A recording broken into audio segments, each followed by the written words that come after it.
And now, your First Alert 5 weather.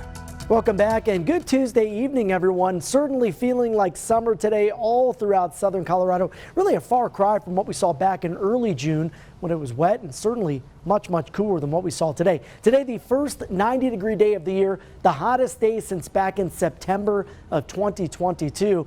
Now, we're about 2 weeks past the average first 90-degree day of the year, so it came a little late this season, but that's okay. Better late than never. The average for today was around 85.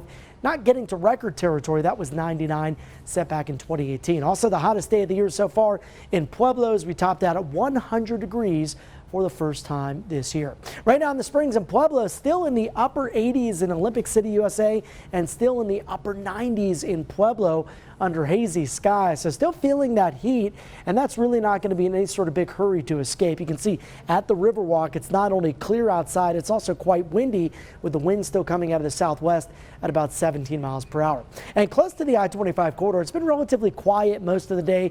Did see a few late afternoon showers right around Trinidad. Some stronger storms still moving across the southeast plains where we're under a severe thunderstorm watch, which means some of those storms will have the potential to reach severe criteria. That goes until about 8 o'clock this evening. And then tomorrow, the heat is back again. And due to the sunshine and temperatures that'll be about 10 degrees above average for this time of the year, National Weather Service has issued a heat advisory that goes from noon until 7 o'clock tomorrow evening. So for that bike to work forecast, if you're getting up early, maybe before the sun comes up around 5 or 5:30, it'll be nice and pleasant here in the Springs, but really warming up quickly through the lunch hour. And for that bike ride home, it is going to be a hot one. Make sure that water bottle is filled up, sunscreen applied before you even think about leaving the office to make that drive back home on that bike tomorrow night. You can see high pressure, the dominant weather feature. This is going to bring the heat that's been really impacting parts of the southern plains over the past couple of weeks. And we're feeling the effects of that here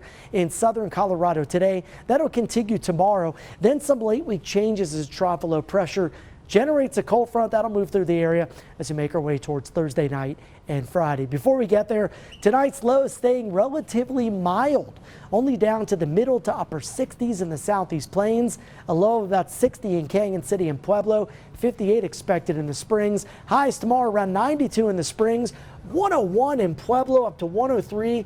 The daytime high up towards La Junta, 100 for Lamar, 100 for Springfield. Here is that super 7-day forecast.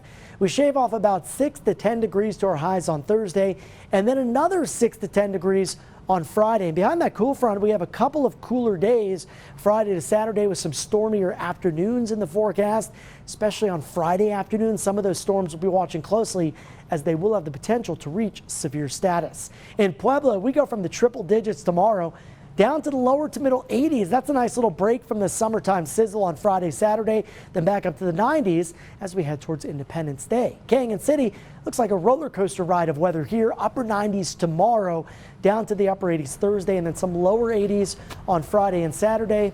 And for Woodland Park, I've got 80s on Wednesday, but down to a high of just 70 with some widely scattered showers and storms from Friday through the upcoming weekend. Diane?